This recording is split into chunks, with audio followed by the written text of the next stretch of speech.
السلام علیکم ناظرین، سیاست ٹی وی کے عالمی خبرنامے میں آپ کا خیر مقدم ہے۔ میں ہوں محمد شوکت اور سب سے پہلے نظر ڈالتے ہیں سرخیوں پر۔ امریکہ اور اسرائیل نے تہران میں کیے تازہ حملے، تیل کی 5 تنصیبات پر حملہ، بڑی مقدار میں زہریلے کیمیکل کا اخراج۔ مشرق وسطی میں عدم استحکام کا خطرہ بڑھ رہا ہے، متعدد ممالک داخلی سطح پر تشدد کی بڑھتی ہوئی لہروں کی لپیٹ میں، سماجی وفاداریاں اور سیاسی نظام آزمائش کا شکار۔ ایران کے ساتھ جنگ ختم کرنے کے لیے مذاکرات میں دلچسپی نہیں، صدر ٹرمپ کا بیان، کہا ایران کی فوج اور اس کے حکمران کا خاتمہ چاہتے ہیں۔ جتنا سخت دباؤ ڈالا جائے گا، رد عمل اتنا ہی سخت ہوگا، ایرانی صدر کا بیان۔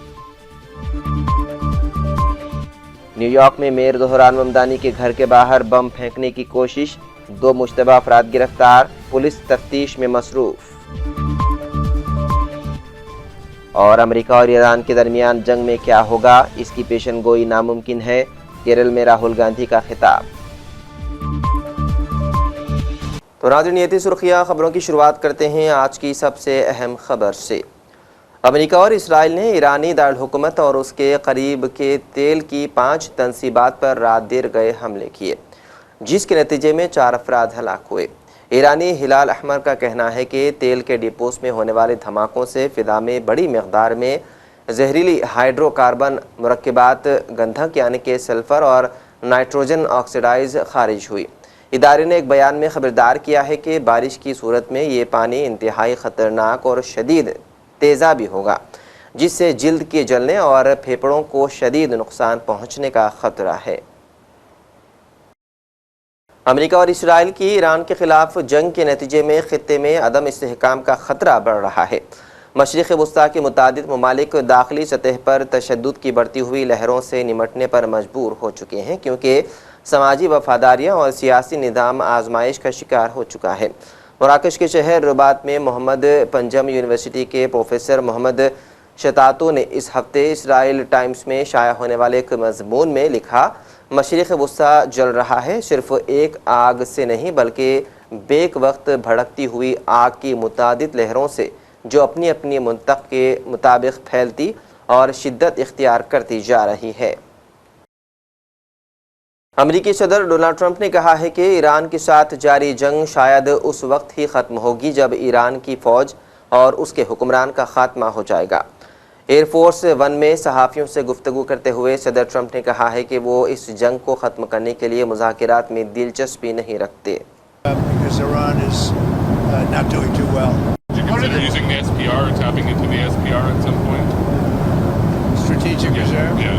Well, I'm the one that built them up. Biden used them so that he could get some extra votes in the election. It turned out it wasn't even him that ran, it was Kamala.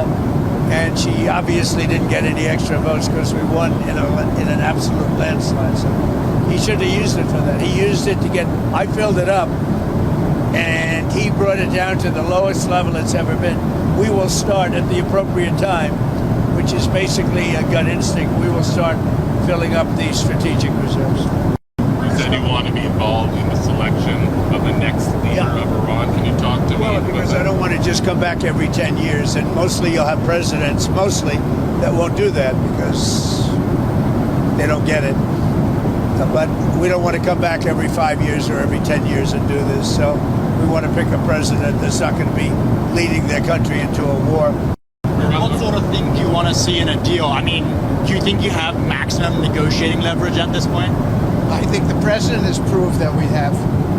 Iran today accused the U.S. of hitting. A lot of negotiating leverage, maybe maximum, but we're not looking to settle. They'd like to settle. We're not looking to settle. I just put out a response. Give me the offer to send 2 aircraft carriers. Maybe, but they're not sure. I just put out a response to it. I said, we don't need them.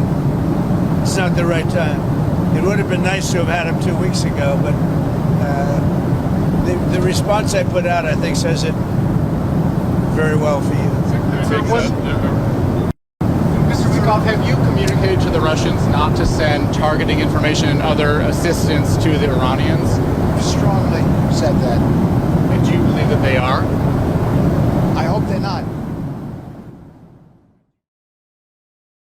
وہیں ایران کے صدر Masoud Pezeshkian کا کہنا ہے کہ ایران پر جتنا سخت دباؤ ڈالا جائے گا رد عمل اتنا ہی سخت ہوگا۔ ایرانی صدر مسعود پزشکیان نے اپنے بیان میں کہا ہے کہ ایران دھونس دھمکیوں، ناانصافی اور جارحیت کے سامنے کبھی نہیں جھکے گا۔ ہم دشمن کے خواب ڈراونے بنا دیں گے۔ یاد رہے کہ گزشتہ روز ایران کے صدر مسعود پزشکیان نے کہا تھا کہ ایرانی صدر مسعود پزشکیان کا یہ بھی کہنا تھا کہ علاقائی ریاستوں سے دوستانہ تعلقات کے خواہاں ہیں۔ یہ خواہش امریکہ سے مقابلے میں ایران کے حق کے دفاع کی نفی کرتی ہے۔ ایرانی صدر نے اپنے بیان میں کہا ہے کہ ہم نے اپنے دوست ہمسایہ ممالک پر نہیں بلکہ امریکی فوجی اڈوں پر حملے کیے ہیں۔ ہم نے خطے میں امریکی تنصیبات اور سہولیات پر حملے کیے ہیں۔ ایران کے صدر مسعود پزشکیان نے خلیجی ممالک سے حالیہ میزائل اور ڈرون حملوں پر معذرت کرتے ہوئے کہا تھا کہ پڑوسی ممالک پر حملہ نہیں کریں گے جب تک ان کی جانب سے حملہ نہ ہوا۔ تاہم جب سعودی عرب، قطر، متحدہ عرب امارات اور بحرین میں دفاعی سائرن بجے اور میزائلوں کو فضا میں روکنے کی اطلاعات موصول ہوئی تو اس معذرت پر سوال اٹھنے لگے۔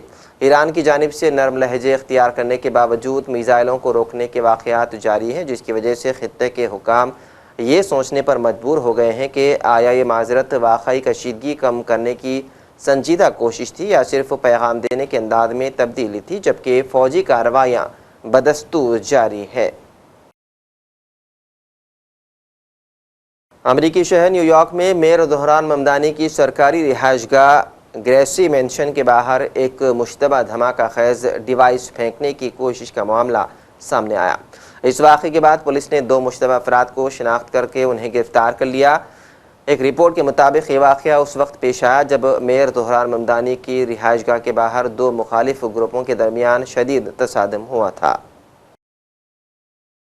لوک سبھا میں حزب اختلاف کے قائد راہل گاندھی نے امریکہ اور ایران کے درمیان جاری جنگ پر اپنی تشویش کا اظہار کیا۔ انہوں نے کہا کہ ہمارے لاکھوں بھائیوں اور بہنیں مشرق وسطیٰ میں رہتے ہیں جو وہاں سے ہندوستان پیسے بھیجتے ہیں۔ وہ اس بات کو لے کر فکر مند ہیں کہ جنگ کی موجودہ حالت میں کیا ہوگا۔ یہ بیان انہوں نے کیرالم میں ایک عوامی جلسے سے خطاب کرتے ہوئے دیا۔ انہوں نے کہا کہ حقیقت یہ ہے کہ امریکہ اور ایران کے درمیان ممکنہ جنگ میں کیا ہوگا اس کی پیشن گوئی کرنا تقریباً ناممکن ہے، لیکن ایک بات اعتماد کے ساتھ کہی جا سکتی ہے کہ ہم دنیا میں ایک نئے غیر مستحکم اور خطرناک دور میں داخل ہو رہے ہیں۔ اس لیے ہمیں محتاط رہنا ہوگا، اپنی طاقت اور اپنے لوگوں کا تحفظ کرنا ہوگا۔ خواتین ملازمین نے آج خواتین کے عالمی دن کے موقع پر ایئرپورٹ اتھارٹی آف انڈیا میں ایئر ٹریفک کنٹرول کا کام سنبھال لیا۔ خواتین کا عالمی دن زندگی کے تمام شعبوں میں خواتین کی کامیابیوں، قیادت اور شراکت کو مانتا ہے۔ ان خواتین ملازمین نے کہا ہے کہ ہم شروع میں سخت تربیت حاصل کرتے ہیں، ہماری شفٹیں گھومتی رہتی ہیں، بہت سارے طریقہ کار طے کیے گئے ہیں، ہر ایک کو اپنے خوابوں کو حاصل کرنے کی کوشش کرنی چاہیے۔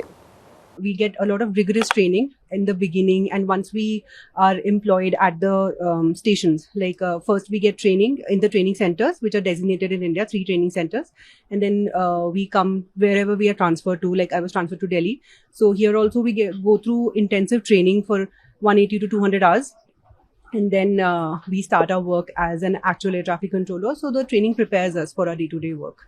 Okay, and do you have how many your working hours, like your shift timing? Is it a day shift, night shift? Which shifts you work? Our shifts keep rotating. So today it was my morning shift. So I was here from 7:30 till 2. Then tomorrow I'll be here from 2 in the afternoon till 8:30 in the evening. And the next day it would be 8:30 in the evening till the next morning 7:30. So it's a rotating shift. And then after our night shift we get 2 days off.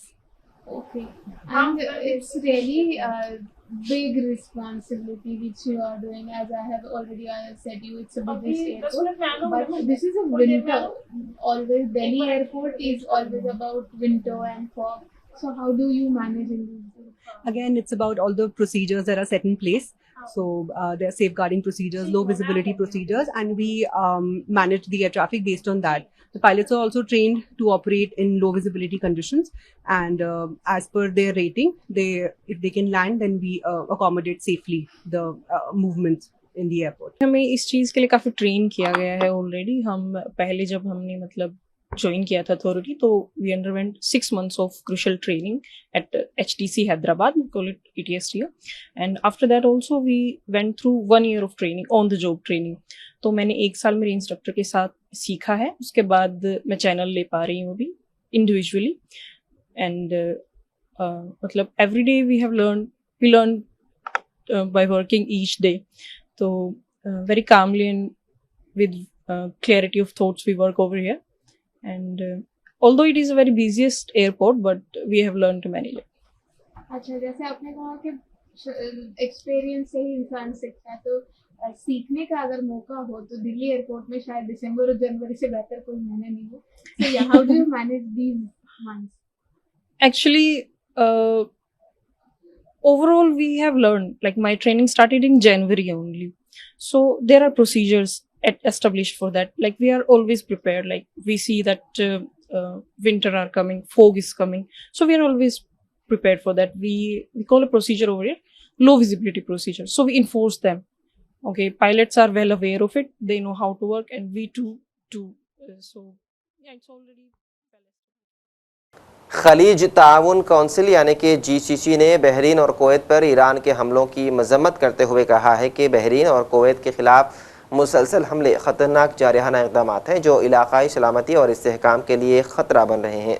GCC کے secretary general نے کہا ہے کہ یہ حملے ایران کی کشیدگی بڑھانے والے طرز عمل کو ظاہر کرتے ہیں. انہوں نے تہران کی جانب سے خطے پر کیے گئے ان حملوں کی سخت مذمت کی اور کہا کہ ہم تنصیبات اور شہری بنیادی ڈھانچے کو نشانہ بنانا بین الاقوامی اصولوں اور چارٹرز کی کھلی اور ناقابل قبول خلاف ورزی ہے. چین نے ایران پر ہونے والے امریکی و اسرائیلی حملوں کی مخالفت کرتے ہوئے حملے فوری طور پر روکنے کا مطالبہ کر دیا. چین کے وزیر خارجہ وانگ یی نے کہا ہے کہ یہ جنگ ہونی ہی نہیں چاہیے تھی. طاقت کا استعمال مسئلے کا حل نہیں. ایران میں حکومت کی تبدیلی کے منصوبے کو مقبولیت نہیں ملی. چین نے ایران اور خلیجی ملکوں کی سلامتی اور خود مختاری کے احترام پر زور دیتے ہوئے کہا کہ جنگ کو پھیلنے سے روکا جائے اور بڑے ممالک تعمیری کردار ادا کرے. اس کے ساتھ ہی چین نے ایران پر حملوں کی مخالفت کرتے ہوئے حملوں کو فوری روکنے کا مطالبہ بھی کیا. خیال رہے کہ اس سے قبل روس نے بھی ایران پر امریکی و اسرائیلی حملوں کی مذمت کرتے ہوئے حملے فوری طور پر بند کرنے کا مطالبہ کیا تھا. اور آخر میں سرخیوں پر ایک اور نظر. امریکہ اور اسرائیل نے تہران میں کیے تازہ حملے. تیل کی 5 تنصیبات پر حملہ, بڑی مقدار میں زہریلے کیمیکل کا اخراج.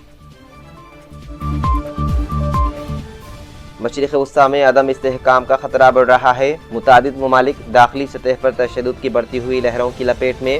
سماجی وفاداریاں اور سیاسی نظام آزمائش کا شکار. ایران کے ساتھ جنگ ختم کرنے کے لیے مذاکرات میں دلچسپی نہیں. صدر ٹرمپ کا بیان, کہا ایران کی فوج اور اس کے حکمران کا خاتمہ چاہتے ہیں. جتنا سخت دباؤ ڈالا جائے گا رد عمل اتنا ہی سخت ہوگا, ایرانی صدر کا بیان. نیو یارک میں میئر ظہران ممدانی کے گھر کے باہر بم پھینکنے کی کوشش, 2 مشتبہ افراد گرفتار, پولیس تفتیش میں مصروف. اور امریکہ اور ایران کے درمیان جنگ میں کیا ہوگا, اس کی پیشن گوئی ناممکن ہے. کیرل میں راہل گاندھی کا خطاب. تو ناظرین, سیاست ٹی وی کے عالمی خبرنامے میں بس اتنا ہی. مزید اپڈیٹس کے لیے آپ بنے رہیے سیاست ٹی وی کے ساتھ. فی الحال مجھے دیں اجازت. خدا حافظ.